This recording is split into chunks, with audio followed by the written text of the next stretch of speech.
Ante os serviços novos. Irmão Jacob. A reunião com os amigos fora confortadora e interessante. 3/4 partes das entidades presentes ligavam-se a mim, através dos trabalhos de doutrinação que efetuara nos círculos terrestres. Remanescentes renovados de antigas agremiações de espíritos obsessores, ainda incapaz de sintonia com os planos mais elevados, buscavam em mim proteção e arrimo, receando a influência de malfeitores cruéis que os tiranizavam. Guardava comigo a responsabilidade de lhes haver descortinado os horizontes da vida superior, mas eles continuavam necessitando o concurso de alguém que os ajudasse na movimentação dos recursos não muito complexos de que eram detentores, tanto quanto minha situação reclamava companheiros para as obrigações que me cabia desempenhar. Permanecíamos todos na posição dos discípulos de boa vontade que, não obstante os devotamentos às lições, não conseguem agir sozinhos. A palavra dos colaboradores expunhaiu-lhes as esperanças no futuro, compelindo-me a refletir nos graves deveres que assumia. Aguardavam a alegria de laborar no próprio aperfeiçoamento. Disputavam forças para a melhora de si mesmos.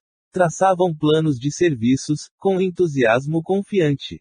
Dirigiam-se a mim, qual se lhe fora um chefe seguro. As noções de responsabilidade penetravam-me o âmago. Não registrava as confidências dos amigos, com o otimismo fácil de outro tempo. Recebia as observações e pareceres, ponderando as dificuldades que sobreviriam. Achava-me realmente confortado, ante a possibilidade de absorver-me na ação edificante, todavia, pesadas reflexões dominavam-me por dentro. Examinamos e discutimos variados casos de obsessões, perseguições e enfermidades, em cuja zona sombria deveríamos penetrar. Recordamos o imperativo de incentivar a cooperação de diversos companheiros, ameaçados pela treva do desânimo e da discórdia, a fim de não imobilizarem a mente e os braços entre os sofredores do mundo. O amigo Andrade, presente à reunião, asseverou sensatamente que é tão difícil modificar as disposições de um espírito perseguidor e vingativo, quanto reerguer um irmão entregue ao desalento. Nesses minutos de sadia fraternidade, recebi notícias diretas de todos os processos de socorro, nos quais tivera a alegria de funcionar nos últimos anos e, resumindo longas demonstrações verbais, concluímos que era imprescindível atacar o trabalho, semeando o bem. A morte não interrompe o bom combate da luz contra as sombras, intensifica-o, aliás, dilatando o conhecimento divino em derredor do servo operoso e fiel. Constituiríamos, pois, um conjunto de servidores do Evangelho da Redenção, interessados em estendê-los, dentro de mais amplo dinamismo espiritual. Estaríamos sediados, ali mesmo, no pequeno burgo onde Marta me aguardara, cheia de carinho e dedicação. Com os recursos intercessores de Bezerra, todos os nossos problemas de localização e movimento de serviço foram solucionados satisfatoriamente. Da obra, Voltei, Espírito, Irmão Jacob, Médum, Francisco Cândido Xavier, digitado por Lúcia Aidir. Assembleia de Fraternidade. Irmão Jacob. Foi assim que designamos nova data para as bases definitivas da fase diferente de trabalho. No dia marcado, para essa assembleia de fraternidade, as árvores acolhedoras que nos cercavam a moradia mostravam-se também mais formosas e mais serenas, oferecendo flores abertas que pareciam proclamar-nos a esperança nos frutos do porvir.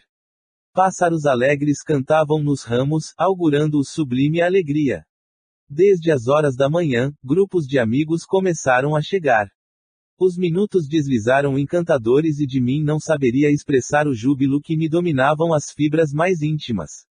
À noitinha, Bezerra, Saião, Guilom, Cirne, Inácio Bittencourt, Rosenburg, Frederico Júnior, Ulisses, Tosta, Casimiro Cunha, Batuíra, Romualdo de Seixas, Petintinga, Emanuel, Ande Luiz e muitos outros trabalhadores do cristianismo redivivo, no Brasil, permaneciam, conosco, encorajando-nos os corações.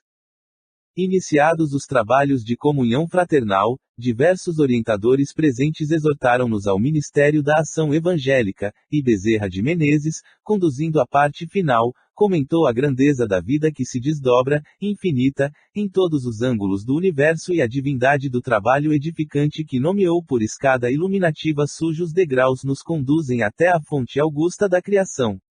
Explanou sabiamente, com referência aos serviços que nos competiriam de hora em diante e reportou-se aos tesouros da boa vontade, arrancando-nos lágrimas de esperança e contentamento. Por fim, num gesto que provocou alegria geral, convidou André Luiz a fazer a prece de encerramento, aludindo aos seus trabalhos informativo da nossa esfera de ação. O estimado médico da espiritualidade ergueu-se e orou comovidamente. Senhor Jesus, dá-nos o poder de operar a própria conversão, para que o teu reino de amor seja irradiado do centro de nós mesmos. Contigo em nós converteremos a treva em claridade, a dor em alegria, o ódio em amor, a descrença em fé viva, a dúvida em certeza, a maldade em bondade, a ignorância em compreensão e sabedoria, a dureza em ternura, a fraqueza em força, o egoísmo em cântico fraterno, o orgulho em humildade, o torvo mal em infinito bem. Sabemos, Senhor, que de nós mesmos somente possuímos a inferioridade de que nos devemos desvencilhar. Mas, unidos a Ti, somos galhos frutíferos na árvore dos séculos, que as tempestades da experiência jamais deceparão. Assim, pois, Mestre amoroso, digna-te amparar-nos, a fim de que nos elevemos ao encontro de tuas mãos sábias e compassivas, que nos erguendo da inutilidade para o serviço da cooperação divina, agora e para sempre, assim seja. Da obra, Voltei, Espírito, Irmão Jacob, Médum, Francisco Cândido Xavier digitado por Lúcia Aidir. Recomeço. Irmão Jacob. A oração terminou num deslumbramento de luminosidade e alegria, a estender-se além de nós. Que poderia dizer, em sinal de reconhecimento? De meu júbilo falavam as lágrimas copiosas a me borbulharem dos olhos. Fizeram-se as despedidas e, em breve, enquanto os companheiros de minha nova luta repousavam no domicílio que nos abrigaria o pensamento orientador, vi-me sozinho, sob o arvoredo banhado de luar. Nos céus, brilhavam aquelas mesmas estrelas que, de quando em quando, me habituara a contemplar da crosta da terra e, meditando, de alma feliz, sobre o dia seguinte, em que retomaria o mesmo abençoado trabalho que encetara entre os homens, roguei, em silêncio, a bênção do Eterno, para que me não faltassem a luz e a paz, o equilíbrio e a coragem na tarefa bendita do recomeço. Da obra, Voltei, Espírito, Irmão Jacob, Médum, Francisco Cândido Xavier digitado por Lúcia Aidir. Nótulas da editora. Nótulas da editora, relativas a algumas das personagens citadas neste livro. Batuíra, cognome de Antônio Gonçalves da Silva, pioneira do espiritismo em terras de Piratininga, desencarnou em 1909.